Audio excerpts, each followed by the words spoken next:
नमस्कार दोस्तों, जैसा कि आप सभी को पता है अरविंद केजरीवाल जेल से रिहा हो चुके हैं। हरियाणा के अंदर प्रचार प्रसार भी कर रहे हैं, लेकिन सबसे इम्पॉर्टेंट बात यह है कि अरविंद केजरीवाल ने इस्तीफा क्यों दिया, इसके अंदर की वजह क्या है। तो आज हम आपको बताएंगे कि अरविंद केजरीवाल के इस्तीफे की असली वजह क्या है और उस अग्नि परीक्षा की जिसकी बात उन्होंने अपने संबोधन में कही है। इसको लेकर आपको अंदरूनी बात बताऊंगी कि आखिर अचानक से गेम कैसे पलटा। आखिर केजरीवाल ने अचानक इस्तीफा क्यों दे दिया? क्या ये किसी दबाव का नतीजा था या फिर उनके खुद के सिद्धांतों का पालन था? केजरीवाल का कहना है कि वो अग्नि परीक्षा के लिए तैयार हैं और आखिर किसका है ये अग्नि परीक्षा? वो कौन सी अग्नि परीक्षा की बात कर रहे हैं जिसको लेकर अरविंद केजरीवाल बार बार दोहरा रहे हैं? क्या सत्ता में होने से ज़्यादा महत्वपूर्ण है केजरीवाल की जनता के प्रति जवाबदेही? क्या अरविंद केजरीवाल ये चाहते हैं कि वो जनता के सामने एक ऐसे नेता की तरह सामने आए जिस पर कोई दाग धब्बा ना हो? पिछले कुछ दिनों से देश की राजधानी और राजनीतिक सत्ता का केंद्र कहे जाने वाली दिल्ली ने न केवल राजनीतिक गलियारों की चर्चाएं बड़ी कर दी है, बल्कि देश की सियासी खेल के इतिहास में भी नया अध्याय जोड़ दिया है, और वो है अग्नि परीक्षा। जी हाँ, हम बात कर रहे हैं हाल ही में सुप्रीम कोर्ट से बेल मिलने के बाद जेल से बाहर आए दिल्ली के मुख्यमंत्री और आम आदमी पार्टी के मुखिया अरविंद केजरीवाल, और आते ही उनके दिल्ली के मुख्यमंत्री पद से इस्तीफा दे देना। जनता के समक्ष अग्नि परीक्षा देने की आखिर क्यों केजरीवाल ने इस्तीफे की बात करते हुए जनता के सामने इस्तीफा दे दिया और जनता की अदालत की अग्नि परीक्षा देने का फैसला कर लिया? दोस्तों, ये सब कुछ एक अरविंद केजरीवाल को लेकर कहा जा रहा है कि उन्होंने सोच समझकर अपनी रणनीति बनाई है। जिस चक्रव्यूह में बीजेपी उनको फंसाने की लगातार कोशिश कर रही थी कि अरविंद केजरीवाल फंस जाएंगे, इस्तीफा देने के बाद राष्ट्रपति शासन लग जाएगा, लेकिन उससे बड़ा खेल अरविंद केजरीवाल ने खेला। जेल से रिहा होने के बाद अरविंद केजरीवाल पर लगे भ्रष्टाचार के गंभीर आरोपों को लेकर एक अहम बयान देते हुए अपनी राजनीतिक और जीवन के उस पहलू पर चर्चा की जिसमें वो अपनी ईमानदारी और सिद्धांतों से जोड़ते हैं। केजरीवाल ने साफ किया है कि मेरे पास जीवन की एक ही सबसे बड़ी पूंजी है और वो है मेरी ईमानदारी। ना ही उनके बैंक अकाउंट में कोई पैसा है और ना ही उनके पार्टी के अकाउंट में उनके जीवन का मकसद कभी भी पैसा या पद हासिल करना उनका उद्देश्य नहीं रहा है, बल्कि देश की सेवा के लिए जुनून उनका मुख्य काम रहा है, मुख्य ध्येय रहा है। साथ ही उन्होंने ये भी कहा कि वो इनकम टैक्स विभाग से कमिश्नर की नौकरी छोड़ चुके हैं। उनके पास अच्छी खासी नौकरी थी, अच्छी खासी सैलरी थी, और साल 2000 से लेकर 2010 तक उन्होंने दिल्ली की झुग्गियों में गरीबों के साथ समय भी बिताया है। उनका कहना है कि उन्होंने करीब से देखा है कि किस तरीके से गरीब लोग अपना जीवन जीते हैं। यदि उनकी मंशा सिर्फ पैसे कमाने की होती तो वो इनकम टैक्स कमिश्नर की नौकरी क्यों छोड़ते?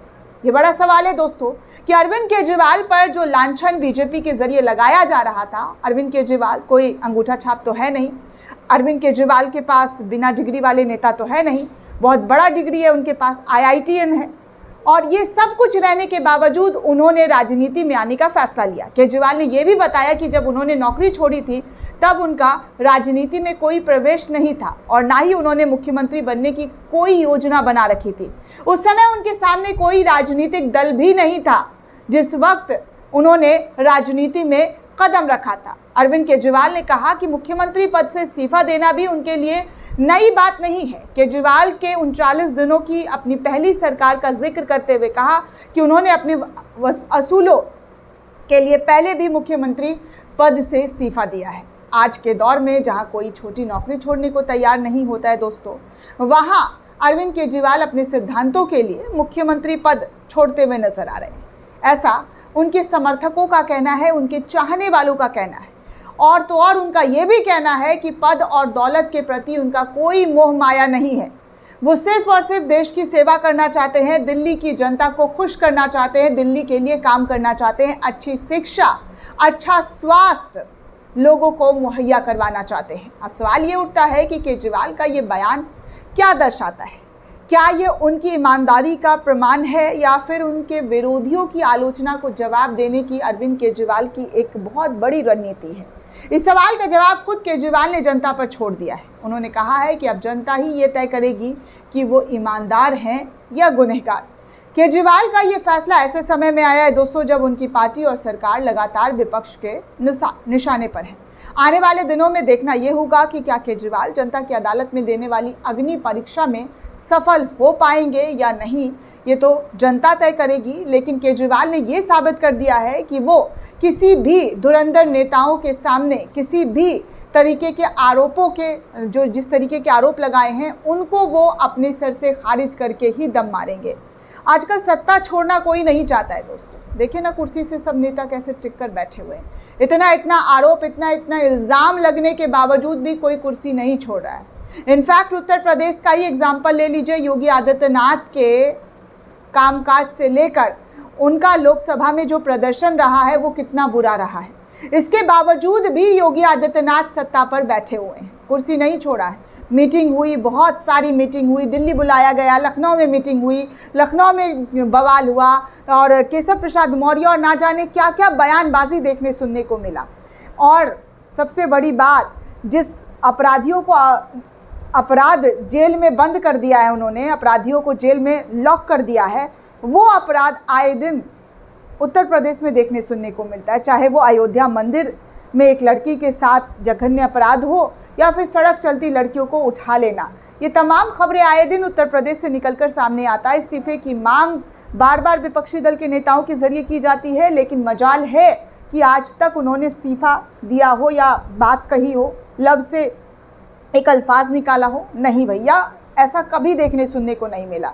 लेकिन अरविंद केजरीवाल पर जिस तरीके से विपक्ष के जरिए, बीजेपी के जरिए जो आरोप लगाए गए, उस आरोपों को अरविंद केजरीवाल ने सर से खारिज करते हुए अपनी कुर्सी को, जी हाँ, अपनी कुर्सी को त्याग करते हुए आम आदमी पार्टी की एक नेता, मंत्री, जी हाँ, पहले एक नेता थी छोटी सी, फिर विधायक, सांसद और अब उनको मुख्यमंत्री बना दिया गया है। तो ऐसे में बहुत सारी चीज़ें सोचने और देखने को मिलती है कि देखिए केजरीवाल किस तरीके से जो है अपनी राजनीतिक स्ट्रैटेजी पर काम करते हुए नजर आ रहे हैं।